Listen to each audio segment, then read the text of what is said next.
اعوذ باللہ من الشیطان الرجیم بسم اللہ الرحمن الرحیم اللہم صلی علی محمد وآل محمد وعجل فرج آل محمد ولا ندعهم. تمام مومنین کو یا علی مدد والسلام علیکم ورحمۃ اللہ وبرکاتہ.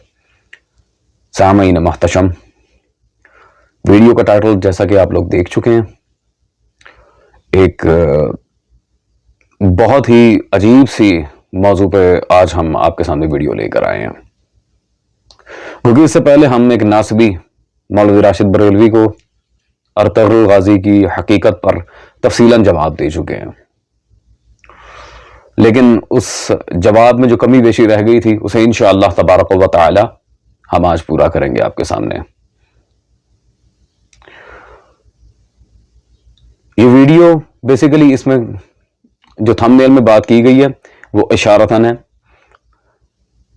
حال ہی میں وسیم بلوچ نے ایک پوسٹ شیئر کی تھی، یتیم بلوچ المعروف، جو اب مقصرین کی گود میں جا کے بیٹھ چکا ہے اور بکے ہوئے شیعہ مولویوں کے ساتھ بیٹھ کے اپنے ایمان کا بیڑا غرق کر چکا ہے. کیونکہ بیڑا غرق پہلے ہی تھا، پہلے سے ہی فاسد العقیدہ تھا، لیکن اب خیر فاسد العمل ہونے کے ساتھ، فاسد العقیدہ ہونے کے ساتھ ساتھ اس نے اور بھی بہت ساری کارستانیاں انجام دی ہیں. اس نے اس پوسٹ کے اندر جو ہیڈ لائن دی ہے وہ یہ فاتحہ پڑھنے جا رہا ہے ارطغرل غازی کے ٹامب، یعنی کہ اس کے مزار پہ سو کالڈ. اس بات پر مشہور زمانہ خطیب جناب آصف رضا علوی صاحب حافظ اللہ تعالی، ان سے میری واٹس ایپ پر بات ہوئی. انہوں نے باقاعدہ یہ پوسٹ انہوں نے ہی مجھے سینڈ کی تھی اور وہ بہت بھڑکے ہوئے تھے اس بدبخت پر. تو جو ہماری چیٹنگ ہوئی آپ سب دیکھ رہے ہیں اس وقت، یہ واٹس ایپ کا اسکرین شاٹ آپ کے سامنے، جس میں انہوں نے سینڈ کی تصویر. تو میں نے پوچھا جی برو، ساری باتیں ہوتی رہی ہیں. پھر انہوں نے میں نے ان سے پوچھا کہ اس پر ویڈیو بنانی چاہیے، تو آخری میسج یہی تھا جی ڈن کریں، یعنی کہ you have to make a video on it. So I said yes, ٹھیک ہے. سامعین گرامی قدر، یہ وسیم المعروف یتیم بلوچ نے یہ حرکت کیوں کی؟ پہلی بات تو یہ کہ پرلے درجے کا جاہل انسان ہے، پرلے درجے کا جاہل انسان ہے. دوسری بات، جن جاہلوں کے ہتھے جا کے یہ چڑھ گئے اب خمینی اینڈ پارٹی تقلیدی ٹولہ، ان کی تو کتابیں بکواسات اور لغویات اور ولایت علی کے انکار سے بھری پڑی ہیں. اور انہی کے اصولی مسلک کے یہ ایک مولوی چمچہ نقلی المعروف شہنشاہ نقوی، انہوں نے بھی یہ ارطغرل ڈرامے کی کچھ تعریفیں کی تھی. پہلے آپ ان کی ویڈیو سنیں، پھر انشاءاللہ تبارک و تعالی شیعہ سنی کتابوں سے آج خلافت عثمانیہ و ارطغرل غازی، ان دونوں کی حقیقت آپ کے سامنے تفصیلاً بیان کروں گا. میں ان بچوں سے کہوں گا کہ جو ایک سیریل ترکی نے بنایا ہے نا، اسے دیکھو. یام اعزا کے بعد اس سیریل کو دیکھ لو، اس کی کئی خوبیاں ہیں. ان میں اس سے ہٹ کے کہ انہوں نے فاطمی حکومت کو ختم کیا، بعد والوں نے، اس نے نہیں جس کے اوپر ابھی ڈرامہ ہے، جو بعد میں اس کے بیٹے پوتے آئیں گے، انہوں نے فاطمیوں کو قتل کیا. فاطمیوں کی حکومت مصر سے ختم کی، یعنی شش امامی شیعوں کی حکومت، 6 امامی شیعوں کی حکومت انہوں نے ہی ختم کی. تو یہ مجھے پتہ ہے، یعنی ایسا نہیں ہے کہ میں یہ نہیں پتہ مجھے. مجموعی طور پر اسے دیکھنے کے کئی فائدے ہیں. مجھے معاف کیجیے گا، میں ایک ایسی بات کہہ بیٹھا جو میرے مزاج سے قدرے ہٹ کر ہے. ممبر پہ یہ والی باتیں نہیں ہوتی ہیں، لیکن میں مضمون میں آیا اس لیے کہہ رہا ہوں. اس کے کئی فائدے ہیں. ان میں سے ایک فائدہ یہ ہے کہ اس کو دیکھنے کے بعد جب وہ بار بار مثلا کہے گا کہ یا اللہ میری تلوار کو ذوالفقار کی کاٹ دے. جی سامعین محتشم، ڈیفینیٹلی آپ نے شہنشاہ نقلی کی ویڈیو دیکھ لی ہے. اب یتیم بلوچ بیچارے کا کوئی قصور نہیں، جیسا کہ میں نے پہلے عرض کیا کہ وہ جاہل مطلق ہے. اور یہ جو جہلہ مرکب ہیں، یہ جاہلان مرکب، یہ مقصرین حضرات، ان کے یہ سارے حجت الاسلام اور آیت اللہ جو قرآن و حدیث سے بالکل آ رہی ہیں، جن کا کوئی تعلق نہیں ہے مکتب اہل بیت کی تعلیمات سے صلوات اللہ علیہم اجمعین، ان لوگوں کی ان بکواسات کو دیکھ کر پھر یہ جاہل ذاکر اچھل اچھل کے آگے جاتے ہیں، جو ان کے طبقے کے ہیں. اہل ولا ذاکرین کی میں بات نہیں کر رہا. اور فاسد العقیدہ ہونے کے ساتھ ساتھ فاسد العمل، اور پھر ہر چیز میں فساد بھر جاتا ہے ان کے. یہ سب کیوں ہوا؟ کیا وجہ ہے اس کی؟ میں اپنا ایک درد دل بیان کروں آپ سب کے ساتھ. آپ کبھی شاپنگ مالز میں جائیں، جا کر وہاں دیکھیں، شاپنگ مالز کے باہر روڑیوں کے دام پہ کتابیں بکھری پڑی ہوتی ہیں اور بک رہی ہوتی ہیں, اور شیشے کی شوکیسز میں باقاعدہ جوتے لگے ہوتے ہیں. کتاب کی قیمت 300 روپے, 500 روپے, اور جوتے کی قیمت 5-5, 6-6, 10-10, 12-12 ہزار روپے. جن اقوام میں جوتوں کو نعوذ باللہ کتب سے زیادہ اہمیت دی جائے, ان کی پھر تاریخ اسلام اسی طرح مسمار ہوگی. ان کی اسلام کی تاریخ ان تک صحیح پہنچے گی نہیں کہ اصلاً جن لوگوں کو وہ اپنا ہیرو بنائے پھر رہے ہیں وہ کیا تھے. خیر اس چیز کو چھوڑیں, میں فقیر کیا درد دل بیان کروں. ہمارے دل سے تو ابھی تک سلطان کربلا کا غم نہیں نکلا, تو باقی معاملات تو کجا. اس قوم کی جہالت, اللہ اکبر, اللہ حفظ و امان میں رکھے. سامعین گرامی قدر, ہم چلتے ہیں دلائل کی طرف ارطغرل الغازی کے لحاظ سے. لیکن سب سے پہلے مولوی چمچا نقلی صاحب, میں کروڑ دفعہ ایک بات آپ کے سامنے واضح کر چکا ہوں کہ خدارہ کتابوں کا مطالعہ کرنے کی طرف قوم کو لگائیں, قوم کے جوانوں سے مطالعہ کی درخواست کریں. میں آپ کو کہتا ہوں ارطغرل الغازی کا ڈرامہ دیکھیں, یہ ہے وہ ہے. اور بھائی ڈرامہ دیکھنے سے کیا ہوگا؟ سلطنت عثمانیہ کی تاریخ پر جو کتابیں لکھی گئی ہیں آپ ان کا مطالعہ کریں. آپ کا پورا خمینی اینڈ پارٹی تقلیدی ٹولہ ہے ہی جاہل, بد مذہب و بد عقیدہ, کیونکہ جن لوگوں کو ولایت علی صلوات اللہ علیہ ہضم نہیں ہوتے بالآخر ان کی پھر اسی طرح متوجتی ہے عقل کی. خیر, اور سب سے بڑی جو بونگی ارطغرل الغازی اور سلطنت عثمانیہ نے جو فاطمین مصر کے خلاف کام کیا, وہ شاش امامی تھے, وہ اسماعیلی تھے. بالکل وہ اسماعیلی تھے, لیکن بعد میں ان کے اندر جب انقلاب برپا ہوا وہ سب اثنا عشری ہو گئے تھے. ڈاکٹر زاہد علی حیدرآباد دکن ہندوستان کے عالم, ان کی یہ کتاب تاریخ مصر فاطمین مصر, اس سے پہلی جہالت مولوی چمچا نقلی کی ہم آپ کے سامنے رکھتے ہیں. صفحہ 312 پہ انہوں نے پورا باب لکھا ہے, یہاں پر اس پر پوری بحث کی. احمد کی وزارت کا نتیجہ اور اس کا قتل 15 محرم, دولت فاطمیہ میں ایک عجیب انقلاب, مذہب اسماعیلی کی تبدیلی مذہب اثنا عشری سے. پورا چیپٹر باندھا ہے انہوں نے یہاں پہ کہ فاطمین مصر بعد میں اثنا عشری ہو گئے تھے. شاش امامی ہے. بس ارطغرل الغازی کو بچانے کے لیے کوئی نہ کوئی بونگی مار رہے ہیں اندر, کسی طرح جان چھوٹ جائے. ہاں جاہل انسان. عزیزان, دوسری بات یہ ان کے آیت اللہ موسیٰ صدر, جسے امام بھی کہتے ہیں, اس کی سیرت پر میرے پاس کتاب موجود ہے عبد الصالح. مولوی شہنشاہ صاحب, میں اس لیے کہتا ہوں کبھی آپ لوگ اپنی کتابیں پڑھ لیں, اصولی مجتہدین کی سیرت اور ان کی کتب فتاوی وغیرہ جو بھی بوگس حرکتیں انہوں نے کی ہیں کتاب کے نام پہ. خیر, اس میں صفحہ نمبر 5 پہ بالکل واضح عبارت موجود ہے. لبنان کے شیعوں کا شمار اپنے ماضی کے سبب لبنان کی پسماندہ ترین اقوام میں ہوتا تھا. ٹھیک ہے, خلافت عثمانیہ نے اپنی ظالمانہ پالیسی کی وجہ سے سینکڑوں سال اس اقلیت کو غربت, ناخواندگی اور مظلومیت کے زنجیروں میں جکڑ رکھا تھا. میری تلوار کو ذوالفقار کی کاٹ دے, وہ ڈرامہ تھا, سارا ہی ڈرامہ تھا. جو شیعان حیدر کرار کے ساتھ یہ سلوک کر رہے ہوں وہ مولا علی کے کیا سگے ہوں گے؟ مجھے یہ بتائیں ذرا مولوی چمچا نقلی صاحب. اور مولوی صاحب, خدا کا نام ہے یار, جہالت, بدعقیدگی, پیسے کی نمائش, یہ تو آپ لوگوں کے اندر بھری پڑی ہے پورے خمینی تقلیدی ٹولے کے اندر. اور میں کہتا ہوں بھائی کبھی اپنی کتاب پڑھ لیں, خدا کا نام ہے. آپ جیسے چمچے خرچوں کی وجہ سے آگے ہمارے مکتب کا بڑا نقصان ہو رہا ہے, اور آپ جیسے جاہلوں کی وجہ سے آج ناسبی اتنے جری ہو گئے ہیں کہ سرے عام اہل بیت کے نام لے کے گالیاں دے رہے ہیں, نعوذ باللہ من ذالک. ہم ان کا منہ توڑ جواب دے رہے ہیں, ہم نے ایک ایک کو نامی یاد کرائی ہے اور ان کے بڑے بڑے رضی اللہ کو ایکسپوز کیا سامنے. لیکن یہ آپ لوگوں کی جہالتیں, ڈرامے دیکھو, فلاں کی توہین نہ کرو, اس کا یہ ثمر مل رہا ہے آج. کتابوں سے دوری بچی ہے نا, کتابیں تو عزیزان گرامی قدر یہ لوگ پڑھتے نہیں ہیں, جو سیدھی بات ہے. الحمدللہ وہ آپ نے دیکھا ہوگا ان گزشتہ سالوں میں کتنے دلائل ان ملعین پہ قرض ہیں, کوئی جواب نہیں. اکا دکا دلیل کا اپنے چوزوں چپاٹوں کو سامنے لا کے جواب دے دیتے ہیں, وہ بھی بوگس جواب. اس میں پھر جواب میں چڑھا دیتا تھا, وہ پھر دلائل قرض ہو جاتے تھے. لہٰذا کیا بندہ کہے. خیر, مجھے ان کی جہالت اگر آپ کے سامنے ایکسپوز نہ کرنی ہوتی تو میں کبھی ان جیسے لوگوں کو منہ ہی نہ لگاتا. یہ ایسے بدذات مقصر لوگ ہیں. اور سب سے بڑھ کے بات, ارطغرل الغازی مسلکن حنفی تھا اور اعتقادی لحاظ سے صوفیہ کو فالو کرتا تھا. علامہ مجلسی رضوان اللہ تعالی علیہ کی یہ اعتقادات میرے پاس موجود ہے کتاب.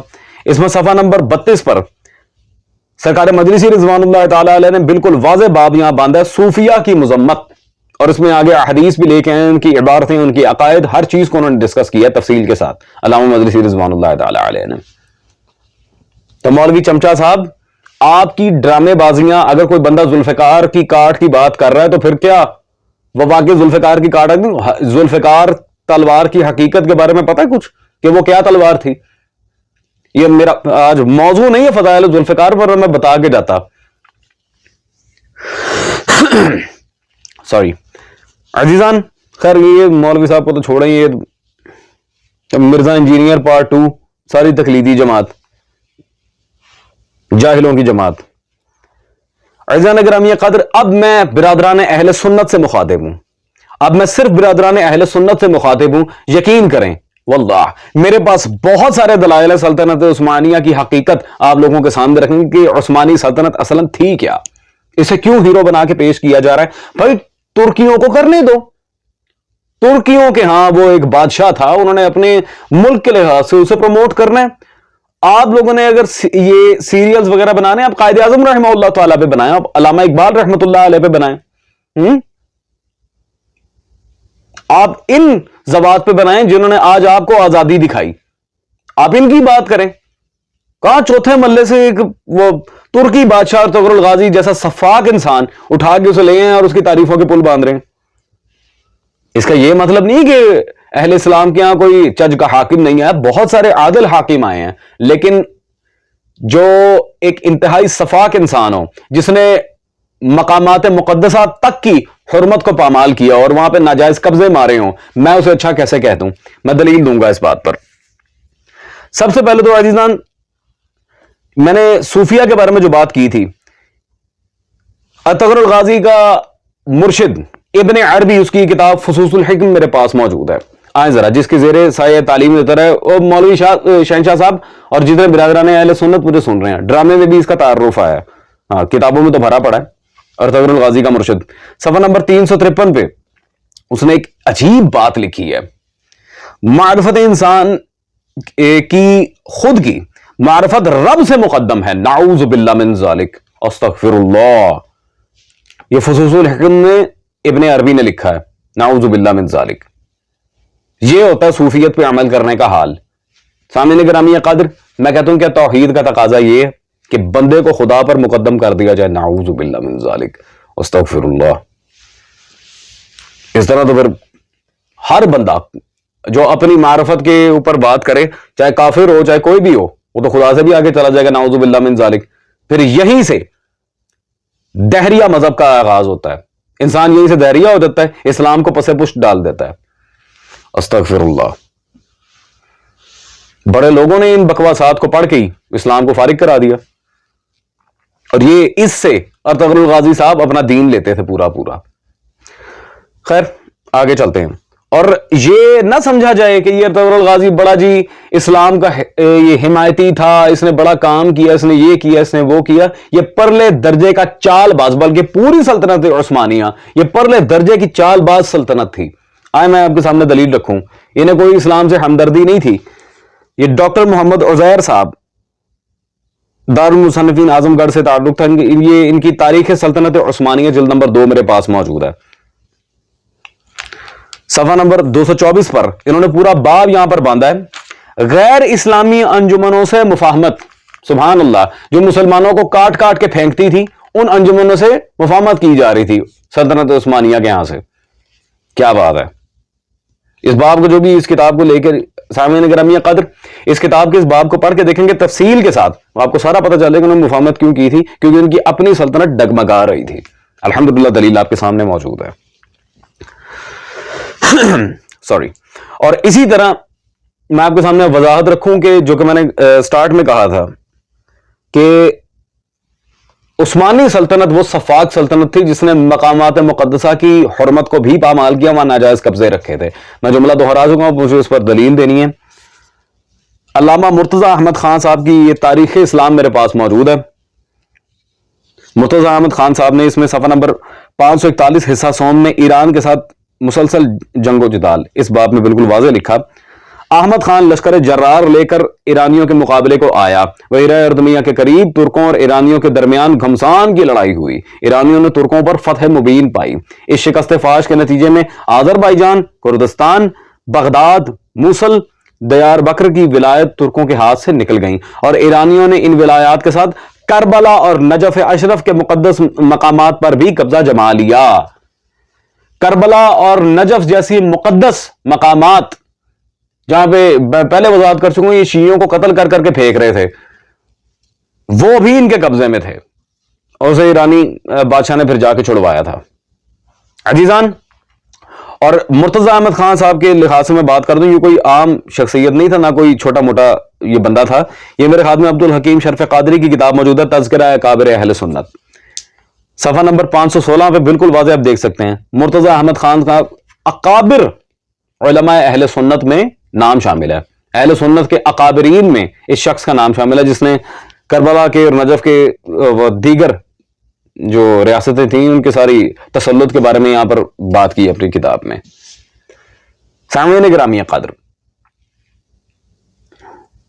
یہ تو چلے ہو گئی کربلا کے معاملات، نجف کے معاملات، شیعان علی کے معاملات.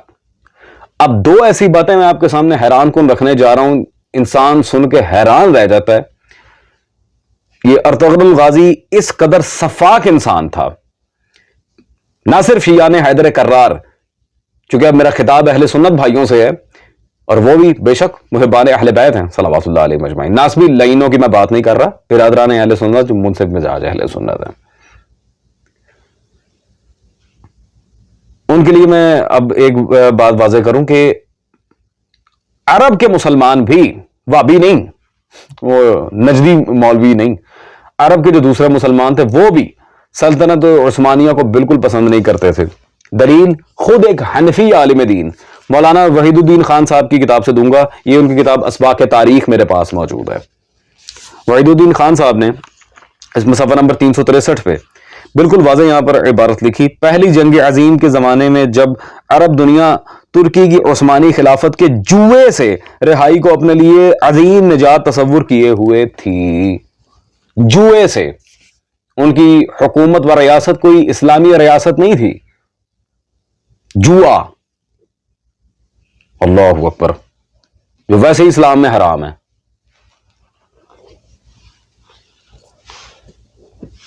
سامعین گرامی قدر، تو یہاں سے آپ حساب لگا لیں کہ یہ کتنا کہ ذوالفقار کی کاٹ مانگتا ہوگا اپنی تلوار کے لیے، اور یہ کس قدر سچا مسلمان تھا جس کی سلطنت کو خود ایک حنفی عالم نے جوئے سے تعبیر کیا ہے. اور عرب کے مسلمان بھی اس کی اس حرکتوں سے بالکل متنفر تھے. اس کی صفاقیت کا یہ عالم تھا. ارطغرل غازی نے صرف عرب کے مسلمانوں کو، شیعان حیدر کرار کو تنگ نہیں کیا تھا، یہ اپنے سکے بھائیوں تک کو نکل گیا تھا. یہ وہ اژدہا تھا. یہ میرے پاس وسیم شیخ محقق کی کتاب موجود ہے، ارطغرل غازی. اب اس سے بڑی میں کیا دلیل دوں؟ جو کتاب اس کے فضائل پر لکھی گئی ہے ارطغرل غازی کے، میرے ہاتھ میں موجود ہے اس وقت، اسی میں اس کی اصلیت اب فاش کرنا چاہ رہا ہوں. صفحہ نمبر 179 پہ بالکل واضح پورا باب یہاں پر موجود ہے: بھائیوں کو ہلاک کرنے کی روایت اور جانشینی کے اصول. لا حول ولا قوت الا باللہ.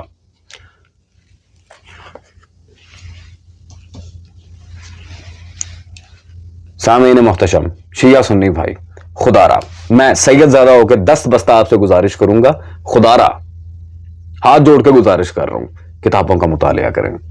خدا را یہ موویز اور ڈراموں سے باہر نکلیں، خدا را کتابوں کا مطالعہ کریں. میں دست بستہ گزارش کر رہا ہوں آپ لوگوں سے.